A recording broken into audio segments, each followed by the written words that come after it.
Selamat datang di Play Podcast by Play Media. Karena nanti yang ada lu malah jadi gila gitu.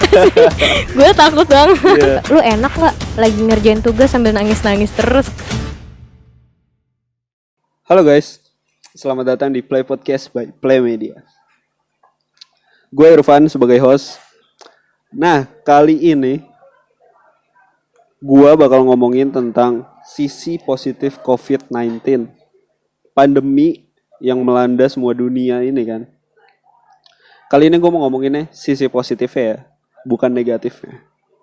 Karena kan di berita-berita kan pada ngomongin tentang yang negatif-negatif mulu, bosen. Mending yang sisi positifnya aja. Nah, kali ini gue kedatangan tamu nih. Boleh dikenalin dulu dong? Ya, halo guys. Gue Wulan, mahasiswi akuntansi 2018 dari Universitas Multimedia Nusantara. Udah sih, gitu aja gak sih? Nah, selain lo kuliah, sekarang lagi sibuk apa aja sih? Iya, gue selain kuliah sih, gue kesibukannya jadi part time sih di Play Coffee. Sembari ngambil les-les bahasa-bahasa gitu deh. Bahasa apa tuh kalau boleh tahu? Gue ada kemarin baru selesai les bahasa Prancis sama bahasa isyarat. Bonjour gitu ya. Bonjour. Nah, kita masuk ke tema hari ini nih. Menurut lo pribadi, COVID-19 tuh apa sih?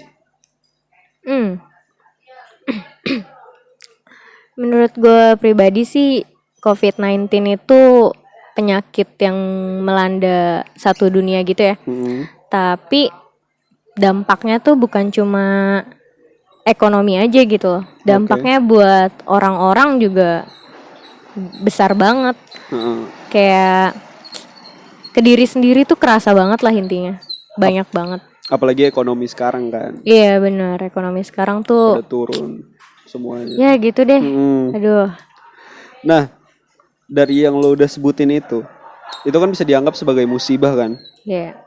Tapi di setiap musibah pasti ada hal positifnya yang bisa kita ambil. Ya, hikmah lah ya. Yaitu hikmah kan. Nah, dari situ gue mau kulik nih. Menurut lo, apa sih perubahan-perubahan yang terjadi ketika dunia dilanda pandemi COVID-19 ini? Banyak banget. Tapi yang pengen gue highlight sih jatuhnya dari kemajuan kita ya secara teknologi. Kayak keren banget lah manusia nih nggak ada capek-capeknya untuk berinovasi terus-terusan ya. Ya one step forward always gitu loh.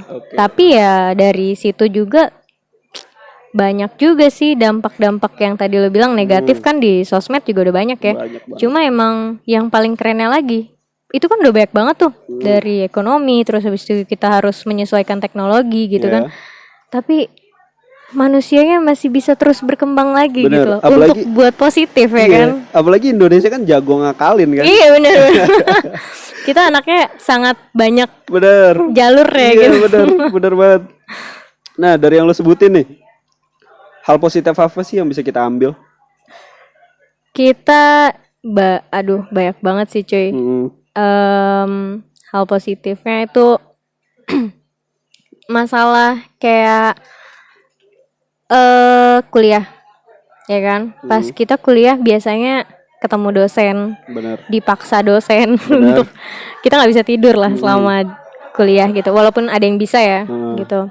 Cuma pas kuliah online tuh kan kita nggak ada yang ngedesak ya. Kayak yaudah lu mau ngapain aja terserah. Orang dosennya juga nggak bisa lihat, kita tinggal off cam ya kan, kita tinggal mute, selesai masalahnya.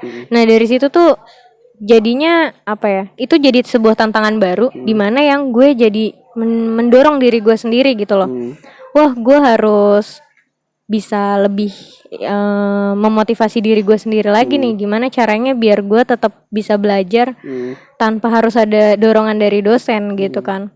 Ya bukannya gue bilang gue gak pernah tidur ya pas kelas ya. Gue tidur gitu. Beberapa dosen ya gue tidur. Maaf ya Bu, sumpah Bu. Dan sekarang tuh kelas online bisa di mana aja kan, lo mau nongkrong di kafe juga bisa, lo mau sambil makan juga bisa Iya, kan, cuy. dimanapun. Itu menurut gue itu keren banget sih sama orang-orang santuy kayak gitu. Pas disuruh absen kan pasti kita on cam ya. Bener. Tiba-tiba dia lagi di kafe gitu. Untung dosen gue santai banget. Lagi keluar ya lu cuy. Iya bu. Nah, dari yang lo sebutin itu tadi, kan banyak tuh ya.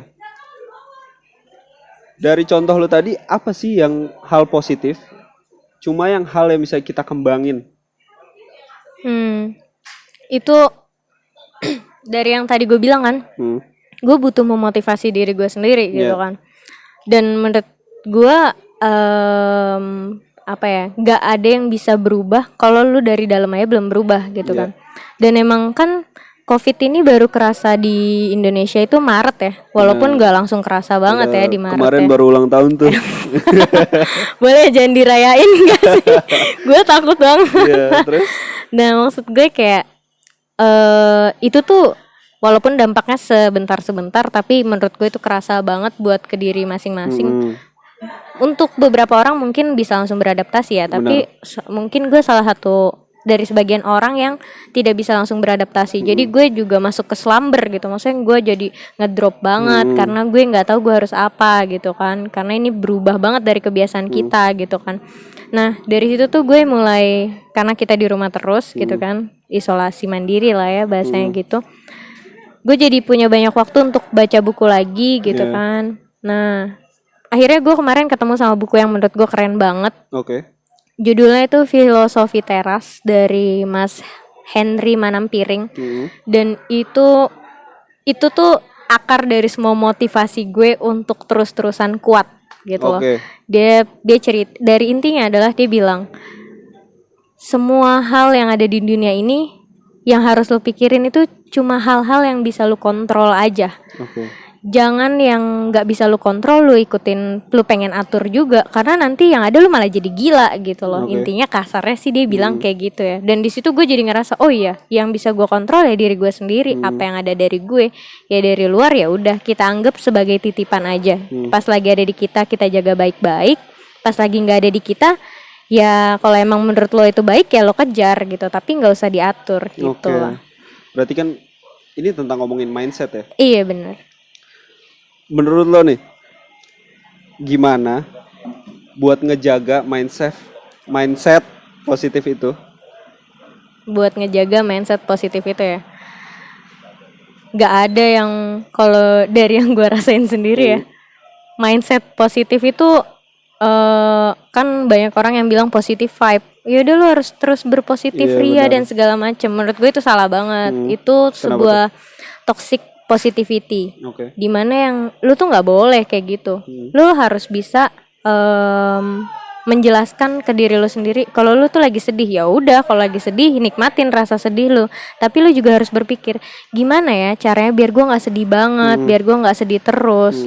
Nah itu yang tadi gue bilang, lu harus bisa ngontrol apa yang bisa lu kontrol aja gitu. Jadi ketika lu udah sedih, ya lu bukan berarti lu harus kayak oh gue nggak boleh sedih, anjir masa gue sedih sih gitu. Ya lu nggak boleh kayak gitu. Kalau lagi sedih ya sedih. Cuma gimana caranya biar lu tidak jatuh ke kesedihan itu terlalu dalam. Bahasa gitu. Dan itu butuh latihan banget sih Van, parah, itu butuh latihan banget. Bener-bener lu harus terus-terusan melatih diri sendiri kayak mengevaluasi lagi, oh nih apa yang gue rasain ternyata salah, nggak boleh kayak gini, nanti ujungnya jelek gitu kan, kayak gitu-gitu deh. Apalagi kan menurut gue ya, jangan sampai emosi tuh nguasain lo, karena itu tuh bakal bikin lo gila cuy. Bener-bener. Asli. Nah, sama yang tadi lo ngomongin tentang gimana cara ngomongin mindset positif, nah itu gue setuju banget sama statement lo. Nah, lo ada pesen gak nih buat audiens yang ngedengerin kita nih saat ini nih, buat mereka tuh ngejaga semangatnya, biar mereka tetap semangat lah ya. Gue sendiri sih kalau buat lo kalian tetap semangat, mungkin jatuhnya bukan tetap semangat ya, tapi tetap terus-terusan berusaha untuk kalian tuh bisa lebih maju lagi, seenggaknya bisa menjalankan apa yang seharusnya dijalankan. Ini omongan dari temen gue sih, namanya MJ.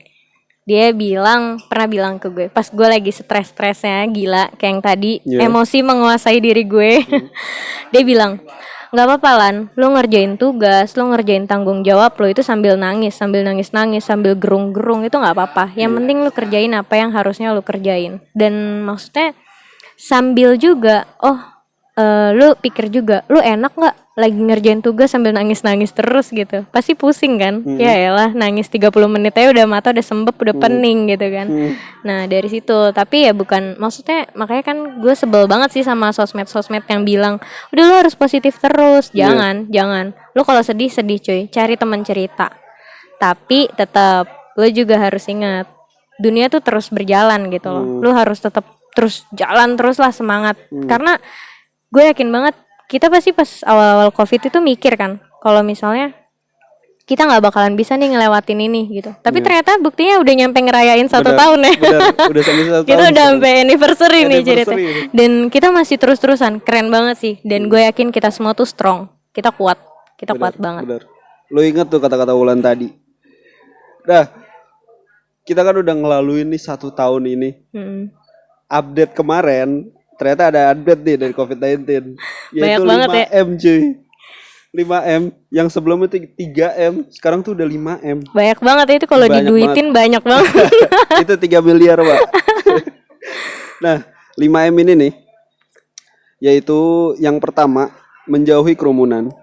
Yang kedua, selalu mencuci tangan. Yang ketiga, memakai masker. Yang keempat, menjaga jarak minimal 1 meter ya. Nah, yang kelima, membatasi mobilitas. Nah, buat lo semua, selalu stay safe. Jaga diri lo baik-baik di luar sana. Kita udah sampai penghujung acara nih, acara TV kali. Ya ampun, gak kerasa ya. Gak kerasa banget nih. Kita tutup aja podcast kali ini. Makasih banyak yang udah mau dengerin. Selalu jaga diri lo, stay safe di luar sana. Thank you ya guys sudah mau dengerin. Semoga ada sisi positif yang bisa kalian ambil lah. Iya, itu dia. Stay strong, stay safe.